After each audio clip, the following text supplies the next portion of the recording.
Bagimu segala kemuliaan, sanjungan, dan kekaguman kami Tuhan.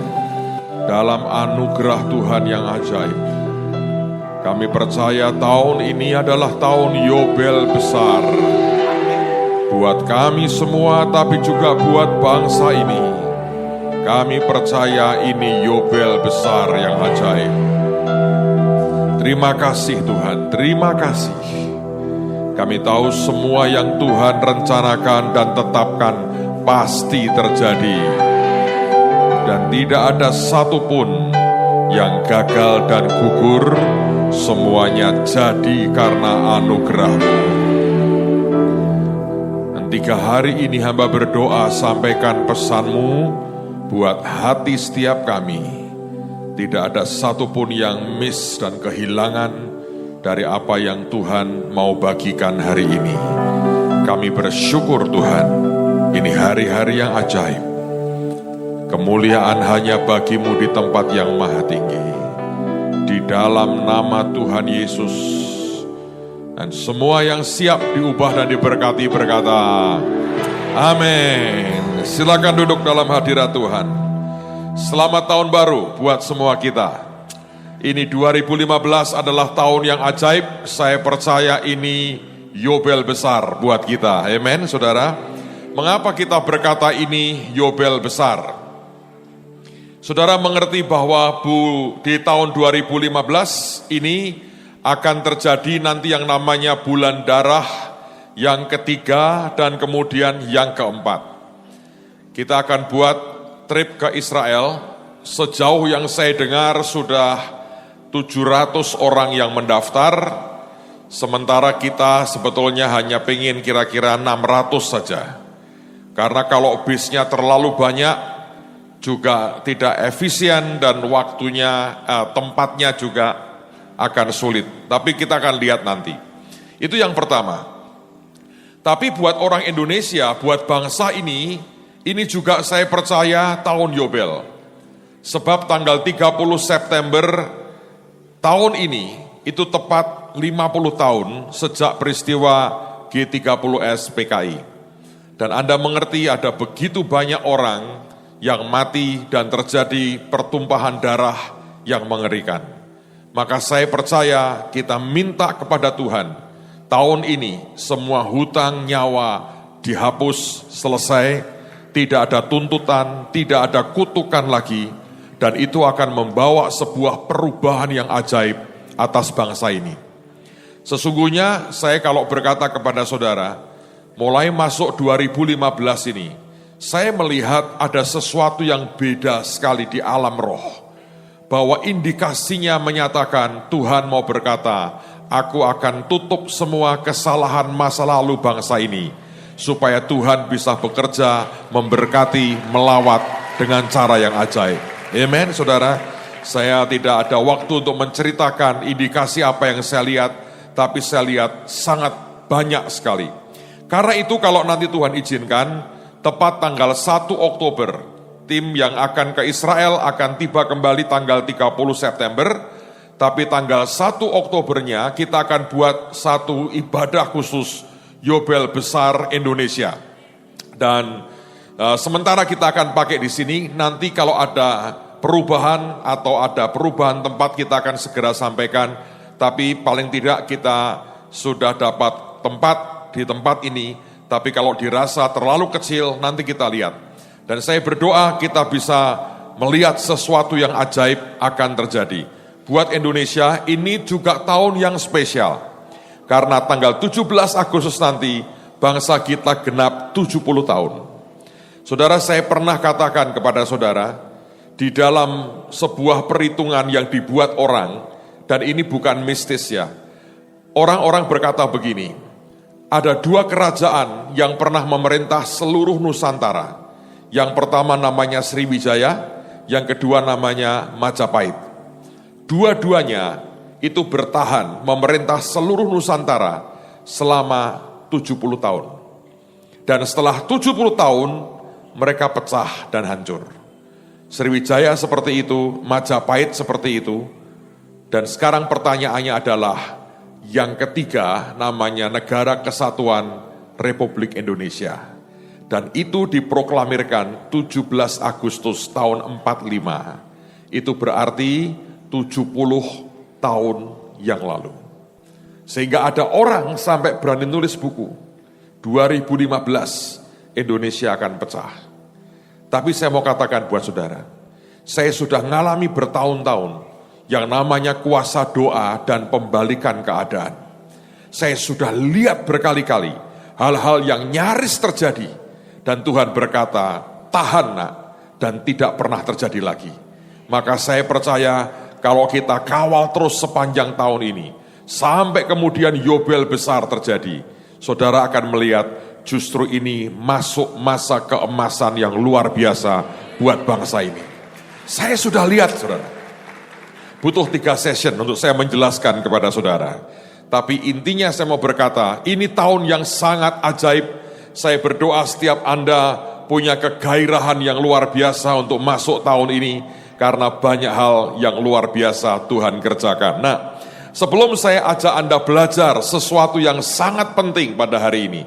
Walaupun kelihatannya simple, tapi ini penting untuk memberikan sebuah pengertian buat semua Anda. Sebelum saya sampaikan ada beberapa hal, saya mau bagi buat saudara, ada DVD atau CD dari acara Bahtera Desember yang lalu, His Manifested Presence, Anda bisa dapatkan, sudah lengkap ada di depan sana kalau Anda mau mendapatkan. Lalu kemudian bulan April kita akan mulai sekolah Impact, dan saya bersyukur bahwa dari tahun ke tahun, beberapa tahun terakhir ini, teman-teman dari berbagai bangsa dan negara itu bergabung belajar bersama-sama dengan kita. Bahkan tadi saya dengar dari Pak Kevin, ada beberapa orang dari UK, dari Inggris akan bergabung tahun ini untuk ikut sekolah di Semarang. Kalau saudara ingin 6 bulan bersama-sama dan menikmati perubahan hidup, ini merupakan menurut saya adalah training yang terbaik dalam waktu yang sangat singkat, efisien, memberikan akan perubahan hidup, sementara Anda juga akan dibekali dengan banyak hal. Dan kita berdoa, saya dengar tadi teman kita yang di UK ingin sekali buat sekolah Alkitab dan kemungkinan akan berafiliasi. Saya tadi berkata walaupun dengan tertawa tapi serius, saya meminta Pak Kevin berdoa, kita utus dia jadi direktur sekolah Alkitab aja yang di UK mewakili kita semua. Yang setuju katakan amin. Terima kasih. Minimal ada 1 kursi lagi tersedia untuk orang lain ketika kita pindah dia ke Inggris. Tapi sesungguhnya kita butuh orang untuk kita bisa bekerja sama, dan saya percaya sudah waktunya Eropa juga akan mengalami lawatan Tuhan yang luar biasa. Nanti bulan apa ya, Ibu Irin akan ke Belanda bulan apa ya? April atau apa akan mendidik atau memberikan training tentang generasi gada besi. Kalau Tuhan berkenan bulan Mei saya akan pimpin retreat sedikit menderita buat Yesus, karena retreatnya dibuat di kota Paris, saudara sekalian. Dan tidak membuat tur, tenang saja, tidak ada tur, tidak ada shopping, kadang-kadang kalau Tuhan izinkan sedikit-sedikit. Oke, kita punya banyak buku-buku baru, ini yang 6 bulan saya tulis untuk Anda harian dengan Tuhan, Daily Walk with the King, Anda bisa dapatkan di depan sana. Kemudian ini hasil atau ditulis dari seminar saya yang tiap 2 bulan, The Wisdom from God's Language. Anda akan belajar banyak bahasa Ibrani, dan ini akan membawa Anda mengerti kedalaman-kedalaman yang sangat ajaib. Saudara boleh dapatkan juga di sana. Kemudian buku tentang survey and mapping. Banyak orang yang tidak tahu apa yang harus dikerjakan ketika Anda mengerjakan banyak hal buat Tuhan, tapi saya percaya ini akan memberikan sebuah pengertian yang sangat kaya. Ada buku Waktunya Sudah Makin Dekat, dan saudara perlu memiliki ini, ada gambar-gambar di dalamnya dan dibuat berwarna, akan sangat bagus untuk menolong Anda. Lalu dari Pak Yusak ada buku Maut Tak Lagi Bersengat. Ini Pak Yusak. Kalau maut ketemu Pak Yusak itu takut. Sebab beliau berkali-kali minta pulang, mautnya lari-lari dan tetap sehat sampai hari ini. Makanya bagus, maut tak lagi bersengat. Lalu kemudian saya tulis buku Holy Spirit is the Master Key. Anda juga bisa dapatkan. Lalu ada buku tentang The Gate yang saya tulis. Dan Pak Yusak tulis tentang hikmat seorang ratu. Lalu saya ada buku lagi Musuh Terbesar, dan Ibu Iin tulis tentang Kabod, His Manifested Presence. So Anda harus ngerti soal ini supaya tidak kaboten, saudara. Kaboten itu bahasa Jawa terlalu berat. Tapi kabot ini artinya kemuliaan Tuhan yang dinyatakan. Dan ada kelas-kelas dalam pengenalan akan Tuhan, juga Ibu Iin tulis. Anda bisa dapatkan banyak material, begitu Anda selesai semua, Anda jadi pengkhotbah yang luar biasa. Amen. Nah, saudara sekalian, sekarang mari kita buka firman Tuhan. Dasar ayat ini saya sampaikan sedikit pada session terakhir dalam acara Bahtera Desember yang lalu. Saya ingin ajak kita memperdalam akan hal ini. Saudara, ada banyak hal yang kita ini seharusnya mengerti bagaimana cara kita hidup bersama dengan Tuhan. Kemarin dalam kebaktian minggu saya bagi beberapa hal. Saya tahu beberapa Anda streaming, beberapa tidak. Tapi saya mau bagi sebagian dari apa yang kemarin saya sampaikan. Alkitab mengatakan satu hari Tuhan Yesus itu dalam Injil Matius mengatakan 2 kali dalam 2 kejadian yang berbeda. Dia mengatakan bahwa kepadamu diberi yang namanya the knowledge of the secrets of the kingdom of God. Pengetahuan dari rahasia-rahasia kerajaan sorga. Nah, berkaitan dengan pengetahuan rahasia-rahasia kerajaan sorga ini, dia mengatakan, kalau kamu mempunyai, akan ditambahkan sampai berkelimpahan. Tapi kalau kamu nggak punya, maka pengetahuan yang kamu ada, walaupun nggak banyak, itu akan diambil daripadamu. Berkaitan dengan yang namanya the knowledge of the secrets of the kingdom of God, dia mengatakan, kalau kamu punya akan ditambahi, tidak punya yang kamu punya akan diambil daripadamu. Tetapi kemudian di Matius pasal 25, Tuhan Yesus bicara tentang talenta. Ada yang diberi 5, diberi 2, diberi 1. Ada orang mengatakan, Pak, 5 itu ya tetap 5 kan sedikit, Pak. Kalau Anda baca NIV, 5 itu artinya 5 kantong emas. Ada yang diberi 5 kantong, 2 kantong, sekantong. Lah itu kalau Tuhan memberi itu, tangan Tuhan itu besar, dia nggak bisa ngambilin dikit, saudara. 5 kantongnya Tuhan itu gede sekali. Nah, Alkitab mengatakan pada waktu dia ngomong seperti itu, ternyata yang terima cuma 1 kantong, tidak diapa-apain. Disimpan, dikembalikan dengan kepahitan, dengan sebuah omelan. Dan Tuhan mengatakan, dia berkata bahwa kalau kamu punya, akan ditambahkan sehingga berkelimpahan. Karena yang terima 1 kantong ini diambil dan diberikan kepada yang sudah punya 10 kantong emas. Dan Tuhan mengatakan, kalau kamu punya akan ditambahkan sehingga berkelimpahan. Tapi kalau tidak punya, yang ada padamu akan diambil daripadamu. Saudara, pada waktu itu Tuhan berkata begini, kerajaan sorga tidak bisa didekati hanya dengan perasaan dan dengan kebutuhan kita. Ada banyak orang mendekati akan kerajaan Tuhan dengan perasaan dan dengan yang namanya kebutuhan. Saya berikan gambaran, walaupun saya tahu tidak sepenuhnya tepat. Saya menggambarkan kerajaan surga itu seperti mesin ATM sebetulnya. Suatu hari mungkin ada seorang yang sedang kelaparan dan dia mengerti ada mesin ATM dan dia diberitahu dalam mesin itu ada uang dalam jumlah yang besar. Dan dia orang yang sedang kelaparan, tidak punya untuk dimakan, hidupnya begitu susah, dan dia nyaris mati, perutnya sudah begitu sakit karena lapar, dan dia datang ke mesin ATM. Dan dia mengiba-iba, dia memohon-mohon, dan berkata, mesin ATM, tolonglah saya, beri sedikit dari uangmu, keluarkan selembar saja, maka aku akan hidup. Dan mesin ini tidak bergeming, saudara. Lalu dia berkata, oh ini mungkin mesin yang termasuk mesin yang sakral. Lalu dia ke pasar beli kemenyan dan kembang. Ditaburkan pada mesin itu dan dia bakar kemenyan dan dupa. Sambil dia teriak-teriak, Eyang ATM katanya, dipanggilnya begitu, saudara. Karena supaya biar sakral. Tolonglah cucumu ini. Cucu dari mana gak jelas.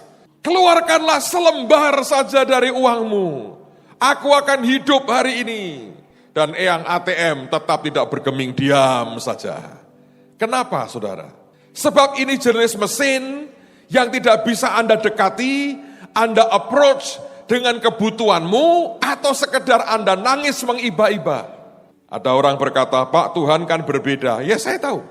Ada orang mengatakan, Tuhan kalau kita begitu kan nolong kita. Ya saya tahu. Kalau sekedar untuk kebutuhan Anda, sekedar untuk memberikan Anda tidak mati kelaparan, Dia akan berikan. Tetapi kita masuk ini Yobel besar. Ini sudah bukan jatah lagi sekedar untuk pribadi, tapi ada anugerah yang luar biasa. Dia berikan buat kita sepanjang tahun ini akan begitu dahsyat. Nah itu kerajaan Tuhan yang seperti itu tidak bisa Anda dekati hanya dengan sekedar Anda teriak-teriak, memohon belas kasihan karena engkau punya kebutuhan. Kerajaan surga itu Anda harus dekati dengan yang namanya iman, tapi juga selain iman, Anda harus dekati dengan apa yang Tuhan katakan, you know how it works. Engkau harus tahu bagaimana kerjanya. Sistemnya berlaku seperti apa. Saudara, kita semua dalam anugerah Tuhan perlu yang namanya favor, kemurahan Tuhan dan sebagainya. Yes, I know. Saya juga orang yang termasuk suka dan sering menikmati kemurahan Tuhan.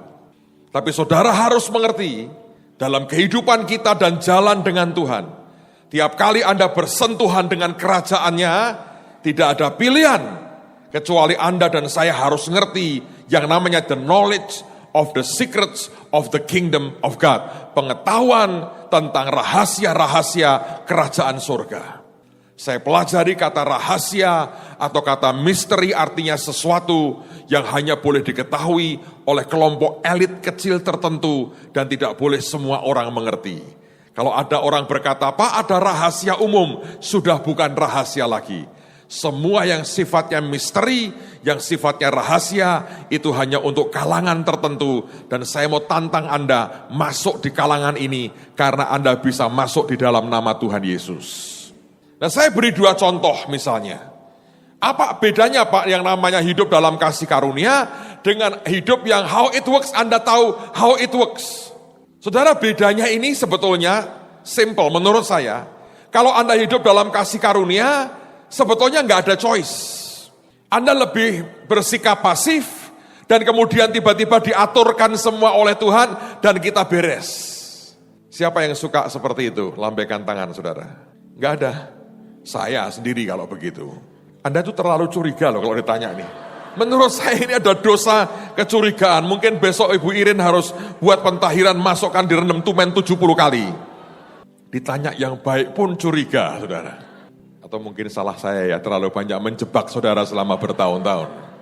Saudara, kalau orang hidup dalam kasih karunia, saya kalau menggambarkan lebih bersifat, kita ini pasif kok. Kalau ditanya, kok bisa gitu?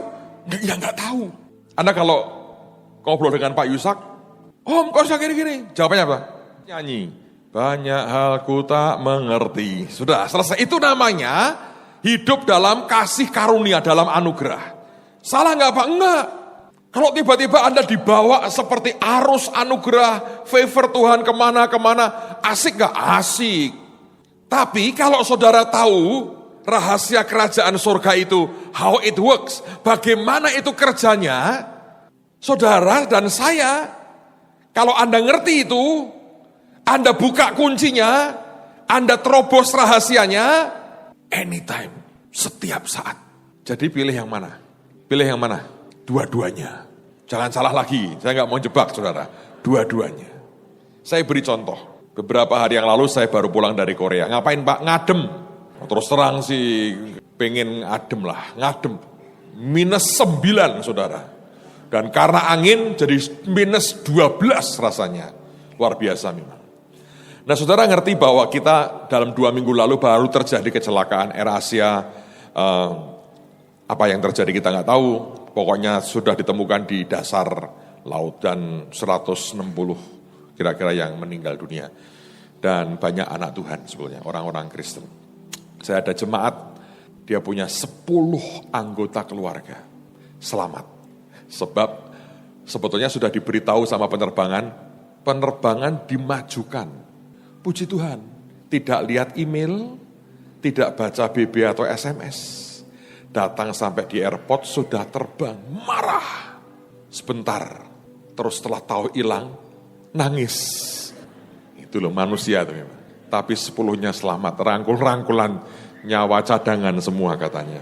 Tapi ada banyak kejadian, ada misionari Korea, suami istri dengan babynya juga di situ. Nah, kalau Anda mau bepergian, suasana sedang seperti itu, sangat tidak enak. Hari-hari ini orang yang tidak pergi kemana-mana berkata, untung ya aku cuma naik bajai kemana-mana. Enggak menghadapi awan namanya apa itu? Cumulonimbus, ya itu awannya. Enggak ada awan begitu-begitu, enggak ada. Tapi kalau Anda sering bepergian, begitu sampai airport, waduh kok gelap ya. Hati bagaimanapun ada begitu. Saya pergi rombongan dengan teman-teman kurang lebih 20 orang, saudara. 20 orang. Kami tiba di Cengkareng semua, dari Semarang juga sudah hujan, sudah peperangan terus nih, patah-patahan yang tidak penting itu. Tapi ajaib, walaupun hujan, semua smooth, oke, mendarat sampai di Cengkareng, bla bla bla bla bla bla, tiba waktunya untuk boarding. Begitu masuk boarding, ternyata kami terlambat 1 jam, sebab ada 20 orang Korea, yang harusnya terbang dari Jogja ke Jakarta, di-delay pesawatnya karena cuaca buruk, delay-nya sejam. Jadi kami masuk pesawat itu, delay sejam. Maka semua duduk manis, sudah tinggal tutup pintu pesawatnya dan berangkat. Lalu kaptennya memberikan pengumuman. Saudara-saudara, oli hidroliknya bocor. Bagus kan? Ya kita ngerti kalau itu sampai bocor, nanti kalau terbang, gak masalah. Landing gak bisa turun bannya. Nah, Anda mau landing di mana? Jadi tolong semua keluar dari pesawat. Saya ngerti itu, ini serius. Kalau dengan gampang diperbaiki, dia akan buat stay. Tapi ini enggak, semua suruh keluar. Semua keluar, saya ngomong dengan teman-teman, Tuhan menyelamatkan kita. Kok bisa Pak? Untung itu orang Korea terlambat sejam. Kalau sejam yang lalu dia belum tahu loh. Ya bener kan? Kalau sejam yang lalu dia sudah tahu ada yang bocor, tidak mungkin disuruh naik kan? Dia kan nggak tahu. Tuhan baik. Pokoknya jangan ngomel, ngucap syukur. Kita nggak tahu jam berapa. Dia bilang tunggu akan diperbaiki. Nggak lama ada pengumuman, kita akan ganti pesawat. Saya orang yang suka kepastian sebetulnya. Saya orang yang kalau disuruh entah terserah, susah buat saya. Secara manusia begitu. Saya datangi petugasnya. Saya tanya dengan sopan, Pak tolong tanya, kita nanti naik yang itu atau ganti pesawat? Lalu dia berkata, oh ganti Pak, lagi dipersiapkan. Oh oke, saya bilang. Terus dia berkata, maaf ya Pak, saya senyum, saya bilang, tidak apa-apa, santai, selesaikan aja, beres pokoknya. Terima kasih Pak, saya senyum kan, duduk saya, ngobrol sama yang lain. Dan betul saya lihat krunya semua keluar, geser ke tempat lain. Wah, ini nggak kepake ini, yang bocor ininya nggak kepake. Jadi akan pindah ke pesawat yang lain. Sekian menit kemudian, setengah jam kemudian, datanglah petugas Garuda ini. Datangin saya. Dari semua penumpang yang di satu ruangan yang didatangi saya. Dia bilang begini, Pak, Bapak rombongan ya? Ya, saya bilang. Berapa orang Pak? 20. Yang keluarga saja berapa Pak? Oh ya ini keluarga saya. Boleh ikut kami Pak. Loh kenapa? Khusus keluarga Bapak. Kami sediakan mobil khusus ke pesawat yang baru. Terima kasih. Ikut kan? Ikut kan? Sekarang saya sampai detik ini tidak tahu. Mengapa? Mungkin terpesona dengan senyuman saya tadi atau apa, saya nggak tahu. Ya toh? Atau saya nggak tahu. Begitu masuk mobil, anak-anak memperbincangkan itu, kenapa kita begini ya. Dan anak saya yang paling gede berkata, inilah akibat nama Purnomo di belakang kita, maka kita ngikut seperti ini. Apa yang sebetulnya dia mau katakan? Semuanya pasif, mungkin karena modal senyum saya, kemudian saya diberi tempat mobil khusus, naik duluan, penumpang lain naik bus, saya diberi khusus, karena mereka anak-anak saya, tidak ada jasanya apa-apa, ya kan? Sekedar karena nama anak saya, itu pun karena saya akui. Kalau ada dua, saya berkata, ini bukan, kan nggak terjadi saudara. Iya toh? Nggak terjadi kan? Coba Anda pikir. Itu yang namanya favor. Tidak ngapa-ngapain, Anda diam, kesangkut. Kesangkut yang bagus. Begitu masuk pesawat belum ada orang. Ya, krunya ada pasti. Jadi kami ini orang pertama yang masuk. Itu sudah favor daripada berdesak-desakan dengan sekian banyak orang. Sudah, itu yang namanya favor. Pak, bagaimana artinya kalau we know how it works, kita tahu bagaimana cara kerjanya. Nah ini kejadian waktu pulang, saudara. Kami balik hari Jumat kemarin. Setelah kedinginan dan sebagainya, pokoknya memang adem, memang tujuannya, niatnya pengen kedinginan sedikit. Kami sampai di Jakarta, kami kan harus balik ke Semarang. Kalau Anda biasa terbang, saudara, saya beritahu beberapa orang mungkin tidak terlalu ngerti, saya jelasin dikit supaya Anda ngerti cerita saya. Kalau saudara sering terbang, khususnya kalau Anda sering pakai Garuda, saudara itu dapat kartu, mileage namanya. Nah, nanti kalau Anda sudah sampai sangat banyak terbangnya, tiba-tiba Anda itu dimasukkan dalam anggota member elite. Nah, elite termasuk yang sering terbang dengan Garuda. Tapi kalau sudah seringnya mentok, kayak saya, saudara, itu namanya Elite Plus. Nah, kalau Anda mau masuk ke ruang tunggu di Cengkareng itu, Anda kan nanti ketemu dengan 3 X-ray. Untuk security check itu ada 3 X-ray. Kanan, kiri, dan tengah. Yang tengah itu diberi kayak gerbang kecil. Itu hanya untuk yang Elite dan Elite Plus. Nah, biasanya yang kanan kiri ngantri. Kalau lagi panjang, penumpangnya banyak, ngantri. Yang tengah itu paling sepi. Karena dari sekian banyak, yang namanya Elite dan Elite Plus itu dikit, saudara. Itu nanti cuma lewat jalan aja santai, nggak terlalu gimana-gimana. Itu sangat enak sekali karena fasilitas. Hari itu kami turun dari, kami masuk ke situ, rombongan jalan ini. Anak saya yang laki, jalan di depan saya, plung. Saya lebih santai di belakang. Tapi saya perhatikan begini, anak-anak yang lain, rombongan yang lain terus mecah 2. Entah antri yang di kanan atau antri yang di kiri. Anak saya yang laki jalan dengan santai. Tidak antri kanan, tidak antri kiri. Dia berhenti 2-3 meter di depan gerbang merah. Tidak bergerak, dia begini. Saya dari belakang jalan lihat, saya bilang, aku tahu motifnya ini anak. Aku tahu motifnya. Yang lain gak punya pikiran begitu. Saya bilang, aku tahu motifnya. Begitu saya mendekat gerbang merah, dia menghadap ke saya dengan senyum-senyum begini. Senyum khasnya, tidak bicara apa-apa, tapi saya tahu motif hatinya. Mau ngapain, saudara? Nebeng bapaknya. He knows how it works. Lalu saya bilang, mana tiketmu, boarding passmu? Dengan senyum diserahkan ke saya. Apa yang saya buat? Saya taruh di bawah boarding pass saya. Terus dia jalan dengan tenang, ikuti saya di belakang. Petugas tanya, berapa orang Pak? Nih, saya nggak jawab.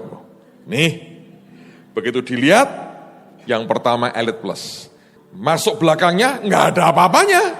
Tapi karena sepi, dan menghormati saya mungkin, dia biarkan masuk. Yang nyebelin, dia masuk.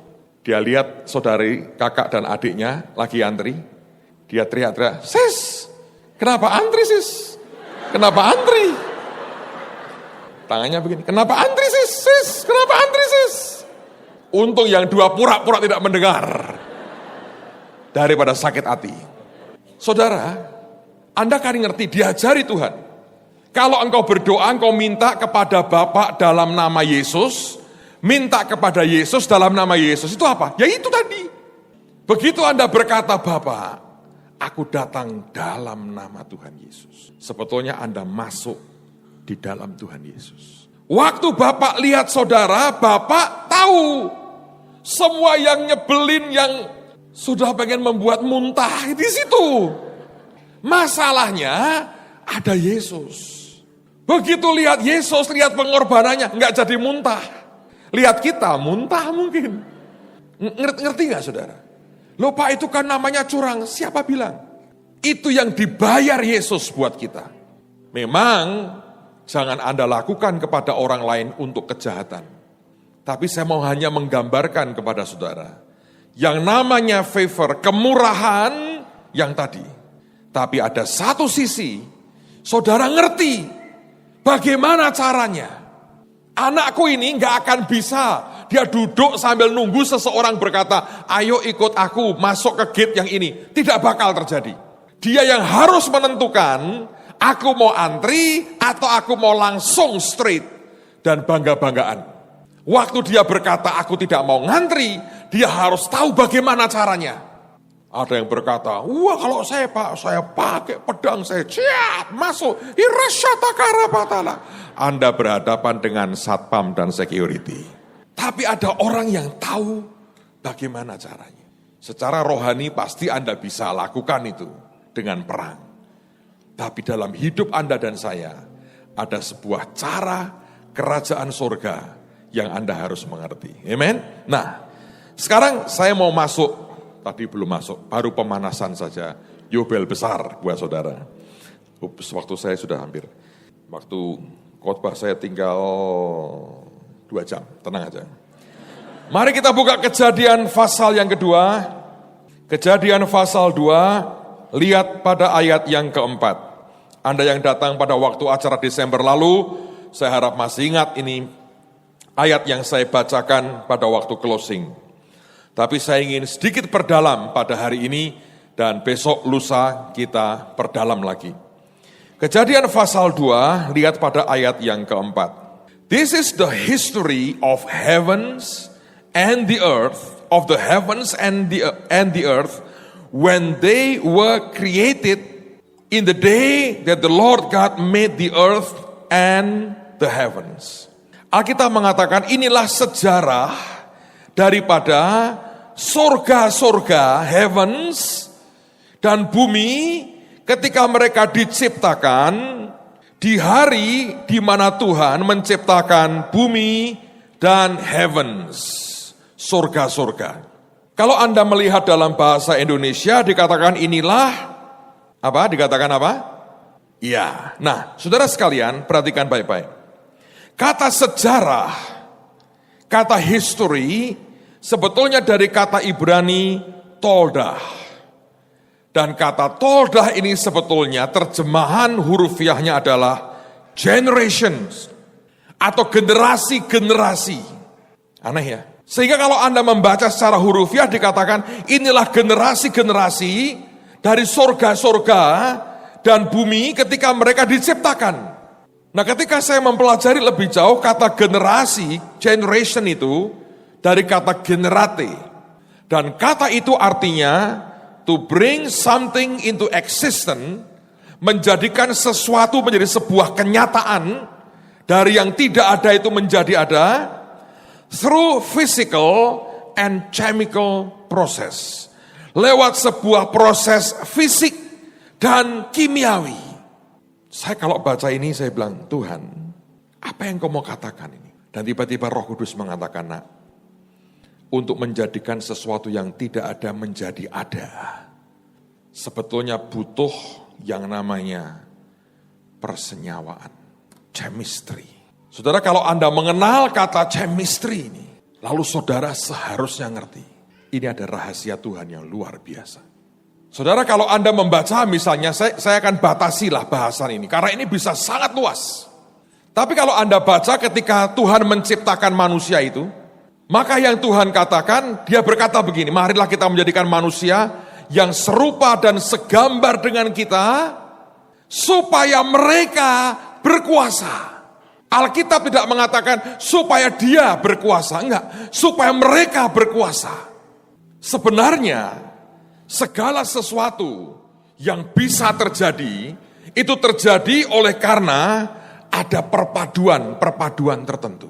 Dan ini yang Tuhan ajarkan ke saya itu unik sekali. Dia berkata begini, contoh adalah suami dan istri. Alkitab mengatakan mereka bukan lagi 2, tetapi berapa? 1. Saudara tahu perpaduan kimia? Saya dulu waktu sekolah nilai kimia saya parah. Siapa dulu yang jago waktu Anda sekolah kimia, jago kimia, angkat tangan. Oh sama parahnya, tenang aja. So Anda harus percaya ilustrasi saya.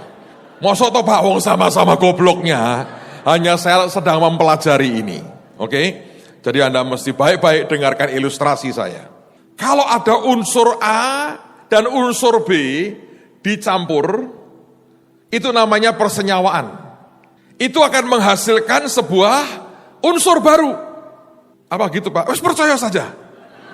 Bodoh-bodoh gak ngerti nih, bodoh nih saudara. Jadi seperti itu ada nah sekarang begini, suami istri misalnya. Sebetulnya itu mereka dua, tapi Alkitab berkata bukan lagi dua, tetapi satu. Nah, ini yang Anda harus pahami. Buat yang sudah menikah, it's too late. Tidak ada pengulangan lagi. Kecuali suamimu atau istrimu dipanggil Tuhan pulang ke rumah Bapak. Tapi kalau itu semakin Anda harapkan, semakin panjang umurnya. Salah-salah Anda duluan yang pulang, karena tidak tahan. Tapi saya mau ajak Anda menghitung, gini. Ini saya mau tanya, siapa yang sudah berumah tangga? Coba angkat tangan. Yang sudah, yang sudah terus nggak angkat tangan kan itu salah besar ya. Siapa yang sudah berumah tangga? Angkat tangan tinggi, lambaikan tangan saudara supaya pasanganmu mengerti Anda diakui, oke? Nah, sebagian besar ini ya. Jadi begini, kalau Anda mendapatkan pasangan yang dari Tuhan, yang sempurna, ada baik, berkenan, dan sempurna. Oke? Kalau Anda mendapatkan yang sempurna, walaupun prosesnya tidak berarti itu mudah, maka tiba-tiba unsur-unsur yang ada padamu, itu bisa begitu ajaib, nyatu dengan semua unsur yang ada padanya. Dan kalau sudah terjadi begitu saudara, hasilnya itu yang Alkitab berkata, keturunan ilahi. Pak, anak saya itu keturunan manusiawi aja tidak termasuk loh Pak. Kenapa? Waduh Pak, kalau boleh mbok nyanyi haleluya 25 kali Pak. Nah ini yang terjadi. Seandainya oleh karena satu dan dua hal, karena faktor manusia, apakah pilihan kita, ataukah kesalahan kita, saudara berkata, Pak ini saya nggak bisa ini. Tetap Anda harus ngitung begini. Bukan berkata, Tuhan berikan aku jodoh yang kedua, enggak ada. Anda mikir gitu aja menurut saya jahat sih. Mengharapkan orang lain mati. Padahal mungkin dia umurnya mungkin 150 tahun jatahnya itu. Saudara mungkin ya, walaupun parah seperti apapun. Kalau sudah terjadi loh ya. Kalau belum terjadi, sebaiknya benar-benar tanya Tuhan. Tapi kalau sudah terjadi Anda menikah, apa boleh buat? Mungkin idealnya 5 dengan 5 ketemu, hasilnya dahsyat. Tapi kalaupun tidak, Anda ketemu satu saja, itu luar biasa. Dan engkau peliharalah yang satu itu. Ada seorang ibu berkata, Pak, suami saya jahat, tapi anak-anak saya oke. Nah itu ketemu satu.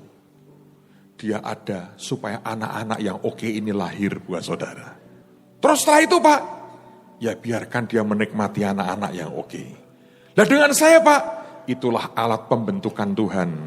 Supaya engkau tidak lagi bersungut-sungut dan ngomel. Dan makin mencintai Yesus yang luar biasa. Udah selesai. Jangan Anda berpikir yang lain. Tapi Anda mesti lihat ini ada sesuatu yang ajaib yang sedang terjadi. Penciptaan itu ada unsur chemistry-nya. Saya bahkan berani berkata saudara. Itu ada senyawa-senyawa yang aneh. Saya dengar tadi kesaksiannya Pak Kevin ini, saya ingat 2 hal yang terjadi sebelumnya. Pada waktu proses kami membangun Holy Stadium, saudara. Saya kenal dengan 2 orang pendeta di Amerika, orang Indonesia. Satu di antaranya pernah bersaksi di sini, dia sendiri yang cerita. Dari sekian banyak hamba Tuhan yang saya kenal, 2 orang ini adalah 2 orang yang satu hari dengan nekat berani berkata, semua persembahanku hari ini aku kita berikan untuk pembangunan Holy Stadium. Saya terus terang terkejut. Saya ngalami itu beberapa kali, tapi ini 2 orang Indonesia yang tinggal di Amerika tidak punya gedung sendiri. Dan di Amerika untuk Anda punya gedung sendiri itu keajaiban yang luar biasa. Saudara, ketika semua kemudian selesai, hari ini di antara sekian ribu pendeta Indonesia di Amerika, menurut saya, yang gedung gerejanya termasuk paling besar daripada gereja Indonesia, 2 teman saya ini. Dan itu bukan sewa, gedung miliknya sendiri. Saya bilang, Tuhan, mengapa dia bisa seperti itu? Dan Tuhan berkata kepada saya, persis seperti yang satu yang pernah sharing di sini. Dia mengatakan, nak, sebetulnya kan terjadi sebuah chemistry. Ada perpaduan. persenyawaan. Saudara mengerti, 2 tahun lalu kita ada tur bahtera ke UK, ke Inggris. Sebetulnya yang nerima kita pertama kali adalah seorang pendeta dari Nigeria, right? Nigeria. Saya masih ingat hobinya makan Indomie, saudara. Dan di Nigeria ada pabrik Indomie, larisnya luar biasa. Indonesia itu mendunia loh, satu di antaranya Indomie, saudara. Sampai sekarang dia kalau makan Indomie itu luar biasa. Siapa yang doyan banget Indomie, angkat tangan. Calon-calon pendeta ada di tengah-tengah kita. Saudara, begitu kita pergi ke UK, dia orang yang ngurus pelayanan kita. Dia yang buka pintu, dia ngurus kita. Dan dia nempel terus. Saya masih ingat besoknya pulang. Kan kita doling tuh di Manchester. Pada waktu itu besoknya kita mau pergi ke London ya. Ke London ya. Terus pada waktu itu kita lagi doling. Wales. Kita doling, saudara. Dan dia ngikut, dia lihat. Dan sepanjang jalan di Wales itu kita lihat sekian 7 pelangi itu berapa itu. Luar biasa. Itu ada Daryl Stott sekarang. Nah, malam sebelum besoknya pulang, kami ngobrol di lobi hotel tempat kami nginep. Daryl itu kumpulkan para pendeta, termasuk pendeta Immanuel ini. Dan Daryl bilang kepada saya, tolong kamu cerita apa yang terjadi selama kamu di Inggris. Tiba-tiba saya ngomong sangat banyak. Saya cerita, saya sharing. Dia orang yang tiba-tiba matanya, saya baru diberitahu 1 bulan kemudian, setelah kita pulang dari Inggris, dia diberi orang gratis, gudang besar, bisa nampung 1.000 orang untuk gerejanya. Di Inggris Anda punya gereja untuk 1.000 orang, itu gede, percayalah. Kami waktu ke London terakhir, doa pinjam gereja dari pendeta terkenal. Maaf nih ya, sanctuary-nya ini nggak sampai 500 tempat duduk, cuma 300-an. Dan itu sudah terkenal banget di Inggris. Sekarang orang ini, dia punya gedung gereja buat 1.000 orang. Dan pengen buat sekolah Alkitab. Coba Anda pikir, kalau ini terjadi saudara, dan sudah terjadi loh. Tuhan berkata, chemistry. Dari sekian banyak orang, 1 yang nangkep. Dan terjadi. Saudara pikir antara Musa dengan Joshua itu sudah dipersiapkan dan berkata, ya nanti kamu menggantikan saya. Tidak. Ada sebuah unsur perpaduan di situ, persenyawaan. Kalau Anda perhatikan, Joshua begitu membela Musa, bahkan ketika Musa masuk kemah pertemuan, Joshua tunggu di luar, Musa sudah pergi, Joshua-nya nggak mau pergi. Di hati 2 orang ini bisa terjadi sebuah chemistry yang luar biasa. Saudara, itu yang saya pahami misalnya dengan orang yang bernama Ishak. Saudara coba pikir ya, chemistry itu akibat efeknya itu besar sekali. Gini saudara, saya cerita. Ishak, satu hari dia ngomong sama Esau, sebentar lagi aku akan mati. Sudah waktunya aku akan menyerahkan kepadamu hak kesulungan. Tapi dia berkata, engkau pergi berburu dulu. Lalu kemudian masak buat aku dari hasil buruanmu, masakan yang enak. Biar aku makan dulu. Lalu kemudian aku akan berkati kamu. Saudara bisa kebayang gak? Hak kesulungan itu seperti milik pribadinya Ishak. Sampai dia berkata, aku dimasain dulu dong. Sebetulnya kalau Anda baca itu apa sih? Saya membaca secara manusia ya, kemanjaan seorang ayah terhadap anak yang dicintainya. Karena Alkitab mengatakan Ishak itu sayang kepada Esau.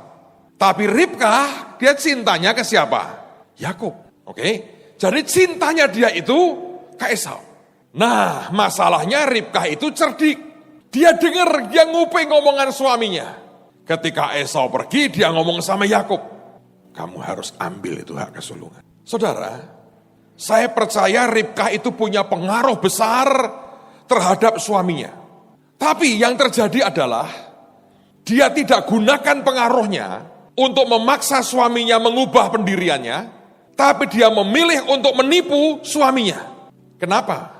Anda tahu ceritanya kan? Yakub disuruh menyamar menjadi seperti Esau. Dia datang pakai segala macam lah, pakaian Esau dan sebagainya. Dia berkata, Bapak ini anakku, kamu cepat ya, Tuhan memberkatiku, dapat buruan banyak, makanlah, dimakan, wah ini enak. Didengar kalau suaranya suara Yakub, dipegang tangannya, kok tangannya Esau. Dia bilang, Esau aku Bapak percayalah, karena Ishak sudah rada kabur matanya, Dia bilang, wah Esau beneran ini Pak, tumpangi tangan, diberkati. Pada waktu, saya mau tanya, Anda renungin ya. Pada waktu Ishak memberkati Yakub, sebetulnya perasaannya, pikirannya, yang dia berkati siapa? Esau. Mengapa kok harus ditipu? Sebab ada hal-hal rohani dalam diri seseorang, yang kalau itu dia akan salurkan ke orang lain, harus ada chemistry-nya. Ngerti saudara? Mesti ada sesuatu yang kelak di dalam. Itu gak bisa berkata, oh ya sudah saya beri ya. Enggak.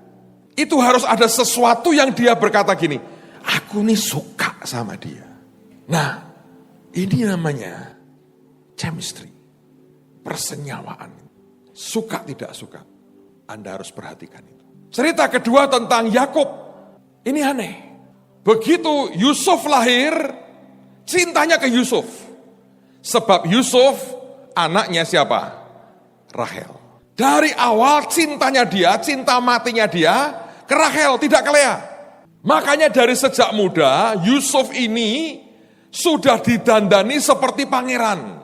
Dengan jubah yang dia pakai itu seperti berkata, kamu adalah pangeran di atas semua yang lain. Dan itu menciptakan iri hati di antara saudara-saudaranya. Nah, persenyawaan chemistry antara Yakub dengan Yusuf itu kemudian jadi kenyataan. Yakub itu pertama-tama dapat peneguhan Tuhan lewat mimpi, betul nggak saudara? Ketika di Luz, tidur di atas batu.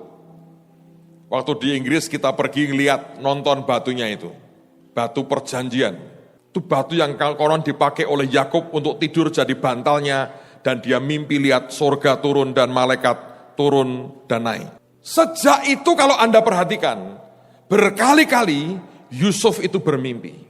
Bahkan dijuluki sebagai pemimpi, the dreamer. Sesuatu yang bisa nyambung di hati, itu menciptakan sebuah chemistry.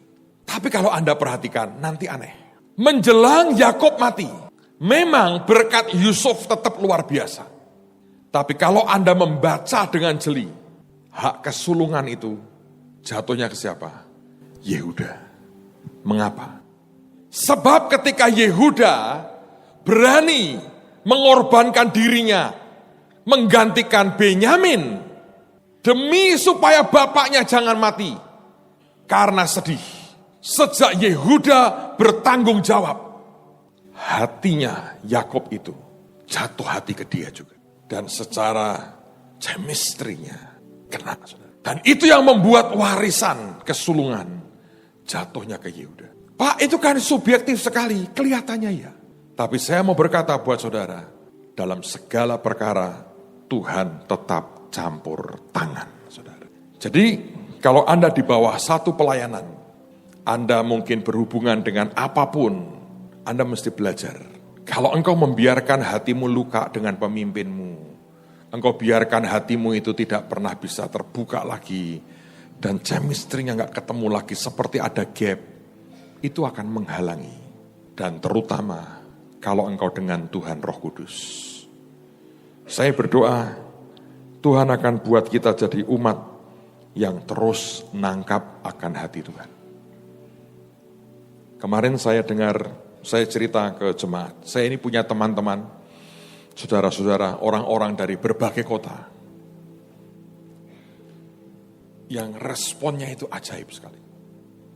Tiap kali mereka dengar saya mau pergi kemana aja, atau ada proyek apa, nyamber saudara. Saya gak pernah minta mereka. Walaupun mereka selalu berkata, Pak, Bapak kalau ada proyek pekerjaan Tuhan, apapun Tuhan suruh, please ngomong saya. Saya bilang iya. Tapi sejujurnya gak pernah saya. Tapi orang ini selalu cari tahu. Dan sebagian mereka bukan orang Semarang, selalu cari tahu apa yang saya mau kemana atau ada pelayanan apa. Dan setiap kali mereka dengar samber. Saya masih ingat satu hari saya harus ada trip kemana. Dia bilang, Pak, Bapak mau ke sini? Iya. Tiketnya berapa, Pak? Adalah, saya bilang. Dia paksa saya. Saya sebut angka. Bapak pergi berapa orang? Oh, saya bawa anak. Total berapa, Pak? Kenapa saya bilang? Saya tutup semua. Ada orang-orang yang kayak begitu. Saya nggak tahu. Saya juga tidak memberikan privilege, kehormatan, gara-gara suka memberi support dan sebagainya. Tapi itu chemistry-nya dapat. Kalau ketemu ya, kita bisa ngobrol sangat banyak. Sebab chemistry-nya dapat. Ada orang-orang yang saya tahu, juga ngasih persembahan dan sebagainya. Tapi di sini nggak bisa. Lupa artinya apa kita harus menyenangkan manusia? No. Setiap orang itu Tuhan itu taruh. Ngerti ya saudara? Dan di situ sebetulnya ada anugerah-anugerahnya tersendiri. Seperti sebuah kelas-kelas khusus dengan begitu banyak hal yang Tuhan taruh dalam kehidupan kita.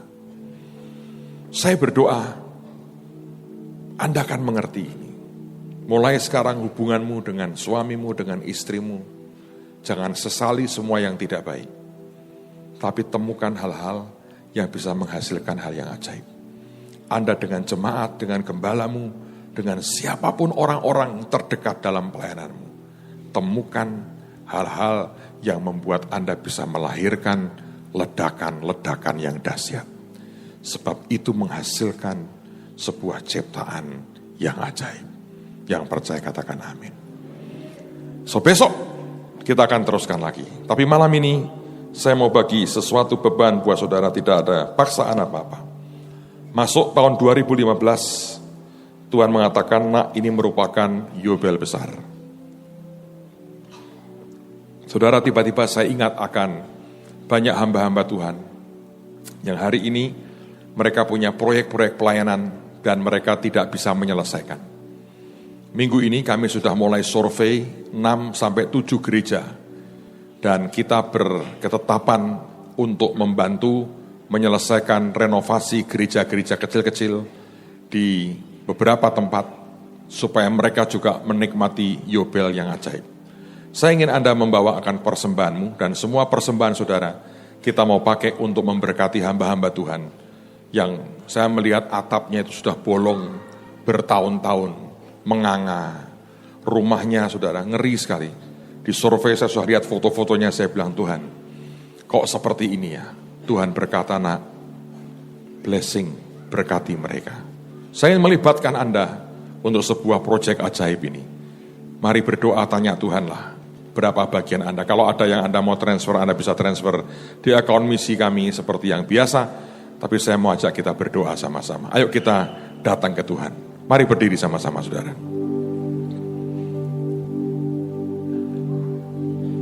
Ada orang berkata, Pak, apakah chemistry itu hanya didapat karena uang? No, tidak. Satu kesaksian lagi, saya mau cerita kepada saudara. Ini baru terjadi kemarin hari Minggu. Saudara, ada banyak orang datang konseling minta didoakan. Dan ada teman-teman yang datang berkati saya. So saya bersyukur, saya grateful, saya doakan, saya tumpangi tangan. Kira-kira jam 11 pagi atau siang. Saya pikir sudah selesai semua antrian yang mau ketemu saya. Saya bilang, Tuhan, aku bisa makan pagi dong. 11 itu makan pagi terlambat, saudara. Karena ibadah kami selesai jam 9, 2 jam kemudian saya masih dengan sekian banyak orang untuk mendoakan mereka dan sebagainya. Lalu Bu Ripkah ngomong sama saya, Pak, masih ada satu couple suami istri nunggu Bapak di luar dari tadi pagi jam 9. Dan mereka ini pasangan dari desa kota kecil namanya Wonosobo di Jawa Tengah. Oh ya, ada kebutuhan apa? Saya bilang. Mereka ini hanya pengen salaman saja dengan Bapak. Karena sudah bertahun-tahun dengerin khotbah streaming lewat radio. Saya bilang, ajaib ini Radio Rema ini. Lalu saya bilang, oke, saya keluar. Saya dengar ini pasangan sudah setengah baya dari desa, dari kota kecil, hanya pengen salaman.